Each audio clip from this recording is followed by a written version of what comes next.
안녕하세요. 최우혁 강사입니다. 자, 오늘부터 구문론에 대한 강의를 시작을 할 텐데 오늘 준비한 것이 바로 이제 어순 차이의 이해입니다. 1강에 제가 넣은 만큼 분명히 제가 개인적으로 많이 중요하다고 생각하는 이유가 분명히 있겠죠. 그래서 그것에 대해서 천천히 이제 설명을 드리겠습니다. 제가 이제 소제목으로 쓴 걸 보시면 제가 오프라인 강의할 때 많이 듣는 질문 중에 하나는 학생들이 이제 수업에 대한 내용이나 이런 것들을 질문할 때 이메일을 하실 때 보면 선생님 많이 했는데 이상하게 영어가 잘 안 돼요. 그래서 괴로워요. 이상하게. 근데 저는 그 이상하게라는 말에 집중을 해봤습니다. 왜 이상하게 안 는다고 할까요? 자기는 뭔가 열심히 했는데 뭔가 억울하다? 시간적으로는 오래죠. 우리나라에서 교육받으면 중학교 1학년 때부터 보통 영어 했다고 생각해도 지금 꽤 오래 하시죠. 대학생만 해도 거의 10년 한 거고, 직장인 과장 바로 밑에 급 정도는 거의 20년을 영어를 했을 텐데, 영어가 이상하게 안 나는데 그 이상하지 않다는 겁니다. 영어는 어순을 맞추지 않아서 그래요. 영어에 제가 요 짧게 설명하고 넘어가겠습니다. 한국 사람들은 영어를 오래 했는데 안 는다. 근데 그 오래함이 제대로 자기가 영어를 자기 걸로 만드는 자기화 과정이 오래되었느냐를 반드시 물어보고 싶은 거죠. 말로 외워서 익혀서 내 입에서 나오고 내 손끝에서 써질 정도의 자기가 능동적으로 하는 영어여야 되는데 항상 누가 써놓은 걸 보고 이해했어. 왜 그런 거 있잖아요. 골프 칠 때 누군가 스윙 하는데 뒤에서 보고 저거 나도 저 정도는 해. 해봐. 못해요. 왜 하는 게 아니죠. 그러니까 영어도 사실 똑같아요. 영어 머리로 하는 것 같죠, 사실. 근데 사실 입으로 하는 겁니다. 입이 돼야 돼요. 그래서 이제 몇 가지 문장들을 보면서 제가 예를 한번 들어보겠습니다. 영어에서 국어하고 어순이 이제 차이가 많은데 제가 제목을 조금 이 교육장에 어울리지 않게 살벌하다는 단어를 썼어요. 지금 문장을 잠깐 볼까요? I went to the market to buy some milk with my sister yesterday. 나는 마켓에 갔었어. 그죠? 여동생이랑 우유 사러. 이런 그냥 대충 느낌으로 알 수 있어요. 근데 제가 이제 오프라인에서 어떤 식으로 알려드리냐면 이걸 이제 생각해 보게 만드는 거예요. 청취라고 생각해 보세요. I went to the market to buy some milk with my sister yesterday. 우리나라 학생들이면 이 정도 난이도의 어휘라면 충분히 이해는 하셨을 거예요. 학생들은 여기에서 95%는 제 생각에 들었다고 생각하고 이해했다고 생각합니다. 나머지 5는 누구냐? 이걸 말로 할 수 있게 연습하는 사람들이에요. 그분들은 완전히 토종 한국인이지만 영어를 굉장히 빠른 시간에 완성해내는 소수의 분들입니다. 그러니까 저는 나머지 95%들을 위해서 영어 강의를 한다고 생각합니다. I went to the market to buy some milk with my sister yesterday라는 이 문장을 제가 고등학교 때 혼자 심심해서 공부하다가 끄적끄적 낙서를 한다고 한 게 우리나라 말하고 영어는 어순이 다른 건 알겠어요. 근데 얼마나 다른지 보려고 적절하게 한국어로 해석한 게 아니라 지금 보시다시피 단어 하나하나의 밑에 완전한 한국어의 대치짝들을 넣어본 거예요. 그래서 첫 번째 문장 한번 볼까요? I went to the market을 완전히 우리나라 말로 밑에 쓴 거예요. 나 갔었어. 여기 보세요. 우리나라 말은 그 마켓이죠. 영어는 투 전치사가 앞에 옵니다. 그래서 우리말에 해당하는 애가 앞에 오는 형태예요. 애 그 마켓. 그러니까 한국인으로서 참 어색하죠. 마켓애가 아니라 에그 마켓이래. 영어는 전치사가 있기 때문에. 그래서 첫 문장을 나 마켓에 갔었어가 아니라 나 갔었어 에그 마켓. 이게 영어식 어순인 거죠. 밑으로 가볼까요? 사러인데 한국어는 사러죠. 영어의 투부정사 앞에 나온 거 보세요. 저 투부정사가 목적이잖아요. 우리나라 말에 러에 해당하는. 우리 to see가 뭐예요? 보러. 그죠? 네, to meet, 만나러. to buy, 사러. 이 러에 해당해서 제가 러를 여기 달아준 거예요. 사. 그죠? 약간 우유. 우유 좀. 영어로는 약간의 우유. 내 여동생이랑 세 번째 거 볼까요? 내 여동생이랑인데 내 여동생과 함께 전치사 with가 맨 앞으로 나가면서 말투가 랑 내 여동생이에요. 그다음 마지막 혼자노는 시간부사죠. 어제. 그러니까 I went to the market to buy some milk with my sister yesterday를 차라리 이렇게 영어로 들으면 통밥으로 대충 들은 것 같아라는 느낌은 가질 수 있는데 이걸 한국어로 던지면 I went to the market to buy some milk with my sister를 한국어로 던지면 들어보세요. 나 갔었어 에그마켓 러사 좀 우유랑 내 여동생 어제. 어떠세요? 이건 한국인에게 언어가 아닙니다. 이런 식의 직관적인 어떤 인식이 그래도 할 만한 이유는 지금 본문의 문장은 굉장히 난이도가 낮고 쉬우니까 통밥으로 이해할 수 있었어요. 근데 만약 이 단어 하나하나를 뉴스나 다큐, 그죠? 뭐 연설문이나 조금 어려운 걸로 바꾸면 어떨까요? 들리지 않습니다. 그래서 학생들은 뉴스나 다큐 정도의 레벨로 가면 어우, 뭐 하나도 안 들려. 뭐 단어만 어렵나? 문장도 굉장히 복잡하죠. 앞으로 공부해 나가게 되겠지만 영어 문장에 대해서 이 땅에서 준비한 그 굉장히 뭐랄까 한국인임을 감안하고 만든 문장들 있죠. 사실 토익 토플의 시험도 우리가 풀 걸 알고만 내. 토익 토플의 LC가 빠르다고 생각하세요? 뉴스랑 다큐랑 영화 드라마 보세요. 그게 진짜 속도지. LC 그 시험에 나오는 청취 시험 속도는 굉장히 느린 겁니다. 그러니까 한국 외국 영어권자가 아님을 항상 배려받으면서 공부를 하다 보니까 이제 뭐 표현이 적절할지 모르는데 온실 속의 화초 같은 이 약해요. 영어와 국어의 이 어순 차이 보셨죠? 굉장히 심하죠. 말이 되기 굉장히 힘든. 그래서 이 차이는 변할 수 없는 팩트고 우리가 이걸 가지고 어떤 식으로 공부를 해야 원어민 어순이 우리에게 들어올까? 우리나라 사람들이 그러잖아요. 왜 영어식으로 사고해야 된대. 여러분 우리 머리는 한국어라는 자국어, 모국어가 자리를 잡고 있는데 한국어를 전혀 완전히 배제하고 혹은 끄고 포맷시킨 상태에서 영어식 사고가 가능할까요? 이건 사실 꿈 같은 얘기입니다. 영어식 사고는 가능하죠. 하지만 한국어를 배제하지 않은 영어와 한국어의 절충안이 있습니다. 이게 바로 의미 단락이라고 뒷페이지에 나옵니다. 뒷페이지 넘어가기 전에 제가 보여드릴 게 있습니다. 자, 영어를 한국인인 제가 영어를 잘하고 싶어. 영어식 사고를 하고 싶어. 그랬더니 원어민 애가 이제 저한테 하는 얘기가 야, 영어식 사고를 하고 싶으면 너희 한국인들은 이렇게 말해. 평상시에 나 갔었어 에그마켓. 그죠? 러사 약간 우유 랑 내 여동생 어제래요. 그래서 저는 이제 뭐 힘없는 공부하는 학도니까 그래 그럼 그렇게 해볼게. 나 갔었어 에그마켓 러사 약간 우유 랑 내 여동생 어제. 이건 도저히 받아들이기 굉장히 힘든 거예요. 그죠? 이렇게는 못해. 그래서 제가 원어민한테 얘기해요. 야 근데 내가 너희 말투로 하긴 하겠는데 나 갔었어까지는 하겠어. 이 덩어리는. 근데 에그마켓은 도저히 이 형태소 하나하나의 순서까지 다 바뀐 이런 문장은 도저히 한국인으로서 너무 괴롭다. 그랬더니 원어민 애가 양보를 한 거야. 그러면 큰 말덩어리 의미 단락은 우리 말투로 하지만 그 의미 단락 안에 형태소는 너희 말투로 해 그럼. 그래서 우리말로는 이제 에그마켓까지는 안 가도 되는 거야. 마켓을 쓰는 거죠. 그래서 사러도 괜찮아요. 러사까지 쓸 필요는 없어요. 우유 약간. 랑네 여동생 너무 말 안 되죠. 랑네 여동생으로 어떻게 사고를 합니까? 한국인이. 랑네 여동생이요. 내 여동생이랑 정도는 돼야지. 어제. 바로 지금 제가 동그라미 한 게 바로 의미 단락입니다. 자, 여기에 이 한국어 보이시죠? 완전한 영어를 한국어로 하나하나 바꾼 것으로는 영어식 사고를 할 수 없기 때문에 나온 것이 바로 지금 보시게 되는 의미 단락입니다. 의미 단락은 이제 제가 지은 표현으로는 바로 합의점입니다. 영어와 국어 어순의 합의점, 절충안이 된 거죠. 봐봐요. 말덩어리를 이렇게 나 갔었어. 마켓에. 그죠? 사러. 뭘? 우유를. 여동생이랑 어제. 어때요? 요 순서대로만 하는 거죠. 이게 처음에 굉장히 어렵습니다. 쉬워 보이죠? 지금 보이니까. 눈에 보이니까. 중요한 건 눈에 보이지 않는 걸 할 수 있을 때잖아요. 나 갔었어 마켓에 사러 우유를 여동생이랑 어제. 대다수의 분들은 근데 불편해요. 불편하죠. 짝대기 하나까지 한국어랑 생긴 게 이렇게 다 다른 영어가 우리랑 편할 줄 아셨습니까? 당연히 불편하죠. 근데 이걸 편하게 만드는 게 학습이고 학습이 될 때까지 참는 게 학생이죠. 학생의 본분과 학습에 대해서 제대로 이해를 하고 공부를 하셔야 돼요. 오케이?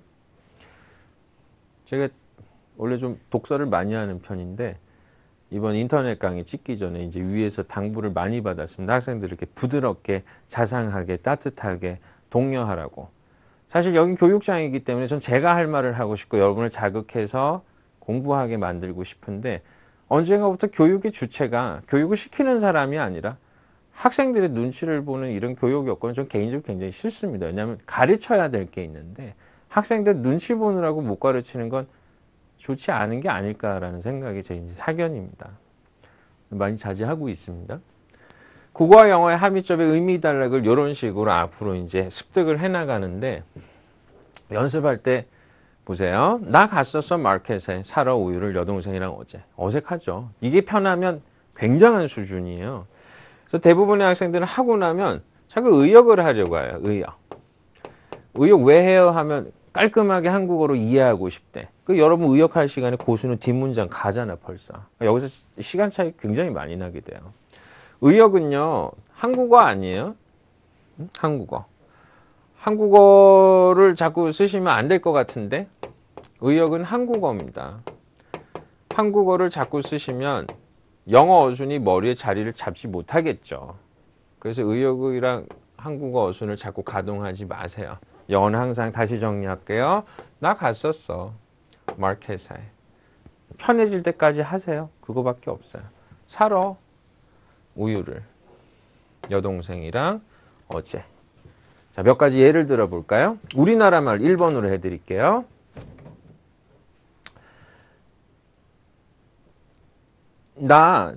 네가 어젯밤에 전화로 얘기한 그 영화 다운받고 있어. 한국어죠. 영어로 해볼게요. I'm downloading the movie that you recommended over the phone last night. 지금 영어 단어로 던져서 이 영어 단어 순서대로 제가 한국말의 의미덜럭으로 만들어 볼게요. 나 다운받고 있어. 그 영화 네가 추천한 전화로 어제. 네, 눈치 빠른 분들은 제발 무슨 말인지 아실 거예요. 하나 더 해볼까요? 지난주 백화점 갔다가 네가 봤던 네가 좋다던 그 신발 나 사실 어제 샀다? 영어로 해볼까요? I bought the shoes that you really liked at the department store last week. 이걸 영어식으로 던져볼게요. 나 샀어 그 신발 네가 좋아했던 백화점에서 지난주에. 이해되시죠? 이게 다 돼야 돼요. 양계 어순이 왔다 갔다. 여러분도 바이링규얼이라는 말이 이제 환상을 갖고 계실 텐데 두 개의 어순의 극복은 사실 개인적인 재능에 의한 게 아니라 우리 스스로가 매일 영어를 볼 때 앞에서부터 잡아가는 이런 연습들을 해감으로써 내가 영어식 어순에 편해지는 게 아닐까라고 생각합니다. 자, 다음 페이지에 준비한 마지막 문장을 보면서 이제 약간 적용을 한번 해볼까 합니다. 문장이 지금 한 문장인데 뭐 세 줄이라는 의미가 좀 없지만 어쨌든 세 줄 반 정도 되죠.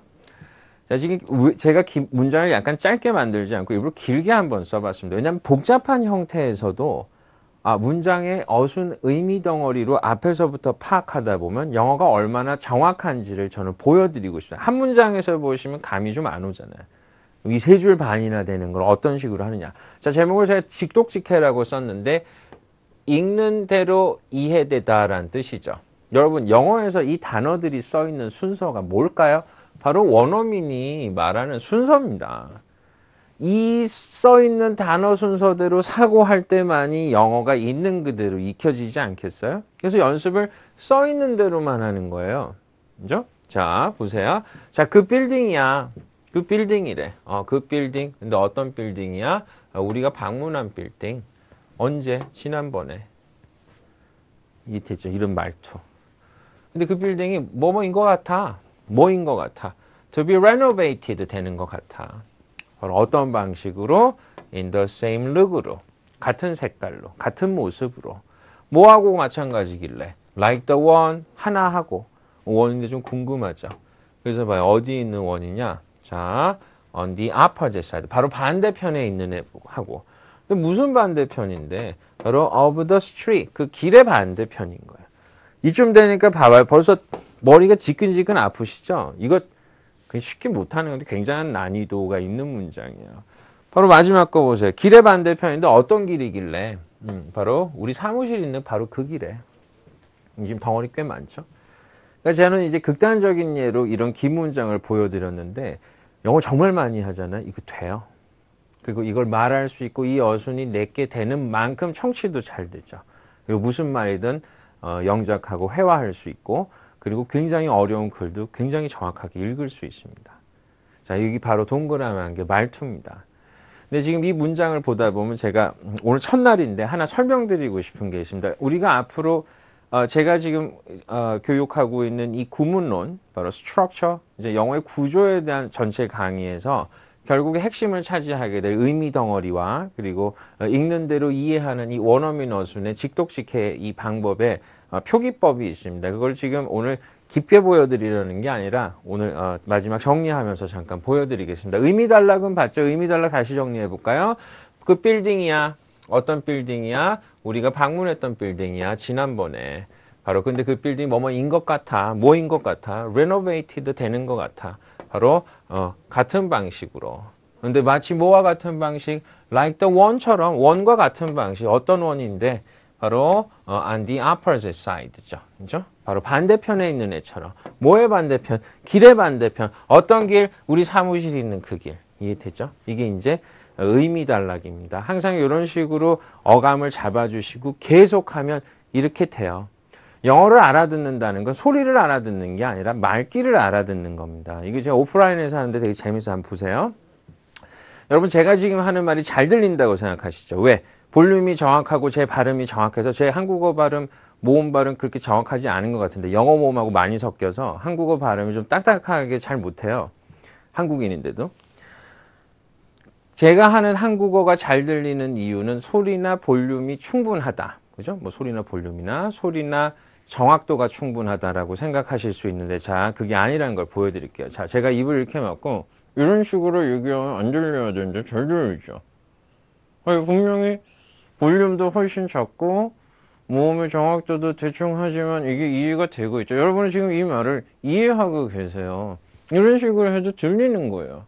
한국인으로서는 이게 들린다는 얘기지. 이게 안 들려야 되는데 여러분의 생각으로는 볼륨도 작고 모음의 정확도가 안 좋아하니까 안 들려야 되는데 여러분은 지금 이 말을 알아듣고 계시잖아요. 왜? 한국인이기 때문에. 말을 구사하기 때문에 말하는 사람에겐 그게 언어로 들려요. 근데 이렇게 얘기해도 언어로 듣는 거죠. 왜? 이 말을 완성시킬 수 있는 능력이 있어요. 근데 영어는 정확하게 말해도 완성을 못 시킨다. 왜냐하면 우리 안에 영어의 그 스트럭처가 갖춰져 있지 않기 때문입니다. 이 설명 굉장히 중요한 설명이에요. 영어를 완성하는데 반드시 이해하셔야 될 부분이 바로 이겁니다. 말할 수 있는 만큼 들을 수 있어요. 자기가 구사하는 만큼 책을 잘 읽게 되죠. 말해야 라이팅이 됩니다. 완전한 영어를 위해 공부하자는 거죠. 그래서 누가 메일 써놓은 걸 보고 뭐 이렇게 무슨 훔쳐보기 환자처럼 보면서 아 이해가 알겠어. 써보라고 쓰긴 잘 안 돼. 뭐는 되니?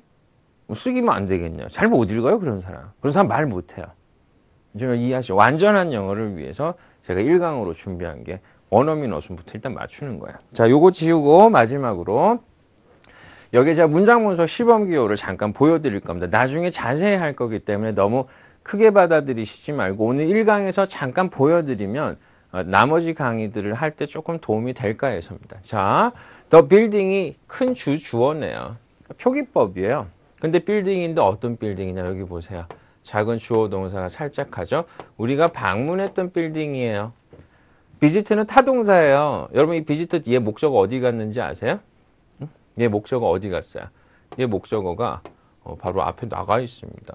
더 빌딩은 뒤에 있는 수식절의 목적어 형태로 앞에 주어로서 주어인데 뒤에 수식부에서는 목적어 앞으로 나온 거죠. last time이 시간부사네요. 지난번에. 그럼 여기까지 하면 뭘 느껴야 되는지 아세요? 동사가 아직 없잖아. 자동사입니다. 그 빌딩이 인 것 같아. 뭐인 것 같아? 이 투부정사 이거 보호예요. 그 상태예요. 빌딩의 상태. renovated 되고 있는 것 같아.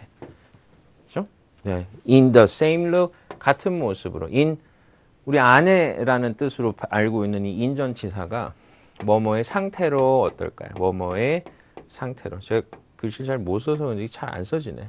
뭐뭐의 상태로. 그러니까 이게 영어에 3대 전치사가 있어요. in, on, for. 궁금하시면 강의 계속 들으시기 바랍니다. In the same look. 같은 모습으로. 근데 같은 때 뭐하고 같은데? like의 전치사의 목적어가. 원하고. 앞 단어가 뒤에 뭔가를 계속 요구하죠. 뭐, like the one, 어떤 거? 바로 건너편에 있는 거. 뭐의 건너편인데? 뭐의 건너편인데? 봐요. 뭔가 계속 요구되죠. 길의 건너편이야. 근데 길인데 어떤 길인데? 여기 보세요. Where our office. 우리 사무실에 있는 그 길. 이렇게. 이게 문장 분석이에요. 아까 문장 분석 의미 단락 동그라미 친 거하고 조금 다른 모습인데 자, 지금 직독직해 여기서 마무리할 겁니다. 보시면 표기를 하니까 어떤 일이 생기나요? 표기를 하니까 표기하느라고 의역을 못해요. 그러니까 계속 얘네들이 쓴 단어에다가 표기하면서 계속 본의 아니게 얘네들의 어순이 내 몸에 부딪히고 있죠. 이게 바로 자동적인 학습입니다. 계속 표기를 하면 영어식 어순이 나에게 수백만, 수천만, 수천만이 적은 것 같으세요? 원서책 하나 읽으면 300~400페이지인데 그 안에 문장이 수만 문장이에요. 그 몸에 들어옵니다. 그렇게 단련을 해야 영어식 어순이 가능해지죠. 영어를 잘한다는 것은 타고난 재능보다는 정확한 공부 방식으로 영어의 본질을 이해하고 왜 해야 하는지 어순의 차이 같은 것도 이런 학습을 통해서 공부해 나가시면 굉장히 빨리 발전할 수 있다고 봅니다. 그러니까 다시 정리하면 영어가 이상하게 안 늘어요라는 말은 이제 하시지 않았으면 합니다. 영어는 이상하게 늘지 않는 게 아니라 내 안에 어순을 잡지 않았죠. 그렇죠? 그리고 원어민처럼 사고하게끔 스스로를 매일 훈련시켜야 됩니다. 그러니까 어릴 때부터 미국 보내면 잘하겠죠. 하지만 걔네들이 잘하는 게 의미가 우리가 잘하는 것만큼 있을까요? 우리는 열심히 해서 영어를 잘한 거죠.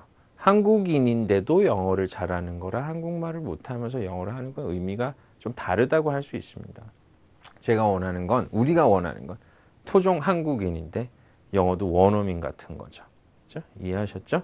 오늘 1강이었고요. 다음 시간에는 영어의 문장을 구성하는데 가장 중요한 그 디테일하게 이제 단어들이라고 볼 수 있는데 그 단어들을 정리해 드릴 겁니다. 그죠? 뭐 제가 쓰고 싶지 않은 용어죠. 품사와 성분에 대한 이야기. 바로 뭐 영어에서 제일 많이 쓰는 주어, 형용사, 부사, 전치사, 부사, 뭐 전치사, 형용사, 했던 말이 자꾸 나오네. 관계사, 뭐 이런 접속사 같은 것들이 실제 어떤 모습인지와 그리고 두 번째는 그리고 나서 품사 정리가 끝나면 성분이 있습니다. 성분은 영어에서 주성분이 4개가 있죠. 영어는 4가지로 합니다. 주어, 동사, 목적어, 보어가 어떤 형태로 나오는지. 다소 처음에 개강 저희가 이 강의를 시작하고 나서 2강, 3강, 4강 정도까지는 약간 어떻게 보면 조금 지루하다고 느낄 수 있을 부분이 있습니다. 그래서 제가 약간 걱정스럽긴 한데 모르는 것보다 알고 정확하게 하는 것이 참 중요하기 때문에 이전까지의 공부의 방식으로 본인 영어의 이 결과가 마음에 들지 않았다면 이번 강의를 통해서 저를 믿고 한 번만 따라봐 주시는 걸 부탁을 드리겠습니다. 오늘 1강의 원어민 어순과 이제 한국인 어순의 차이점을 보고 바로 이제 절충안이라고 했었죠. 한국 사람들이 의미단락으로 영어를 묶어가는 방법과 그것을 이제 문장 분석을 통해서 직독직해로 바로 풀어가는 방식을 구경해 봤는데요. 자기께 될 수 있도록 자꾸 학습을 하셔야 되고 방향이죠. 공부 학습의 방향성이 굉장히 중요하기 때문에 이전처럼 자꾸 들어보려고 하고 읽어보려고 하는 게 아니라 내가 말하려고 하고 내가 쓰고자 하는 목표를 가진 영어 학도가 되셨으면 합니다. 오늘 1강은 여기서 마치겠습니다. 2강에서 뵙겠습니다. 수고하셨습니다.